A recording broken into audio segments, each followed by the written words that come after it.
Hello guys, in this video I am going to show you how to apply filters to narrow down your search when searching for available buses on the Greyhound application. But first I just want to mention, don't forget to subscribe to my channel because at 10,000 subscribers I am going to show you my whole YouTube revenue statistics and growth strategy, how to make money online. Now let's jump into it. First of all, open the application on your phone. After that, you should tap on this booking button down below in the left side corner of the screen, and after that you should, after selecting your departure and destination points, click on the search button and then click on the filters option in the upper right corner of the screen. So here you can set it to direct, you can select the departures and the arrivals.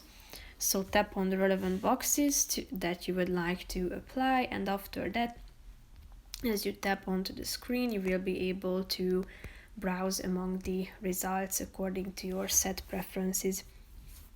So basically that's it for this video guys. See you in the next one. Bye bye.